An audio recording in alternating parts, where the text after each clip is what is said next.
La Regione, come si è detto, ha pubblicato il documento preliminare del piano di rifiuti speciali e dalla lettura dello stesso possiamo ricavare alcuni dati che possono interessare il progetto degli inceneritori di un'industria.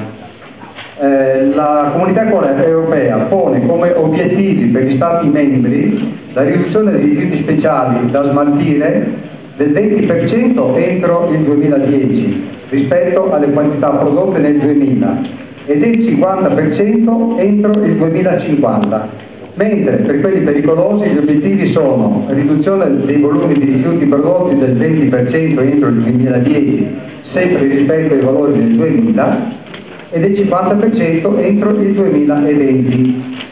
Questi obiettivi, se attuati, porterebbero a non avere più materia prima per alimentare gli inceneritori di cui parliamo.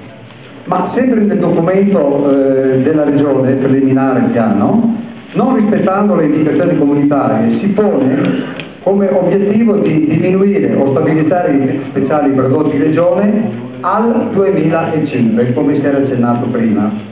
Al 2005 la Regione afferma che le quantità di rifiuti speciali da incenerire sono 250.000 tonnellate, di cui circa 50.000 già incenerite. Per cui non si capisce come si possono proporre due inceneritori di 250.000 tonnellate se non c'è materia prima per alimentarli. Ma la realtà corre più veloce del piano regionale. Infatti oggi stesso sui quotidiani è apparsa la notizia che la produzione industriale è calata nell'ultimo anno del 30%. Quindi a spanne altrettanto sono calati i rifiuti speciali. Anzi, sono calati di più perché con la crisi i margini di guadagno si sono ridotti e gli industriali hanno lavorato per ridurre la produzione di rifiuti senz'altro e i costi del loro smaltimento.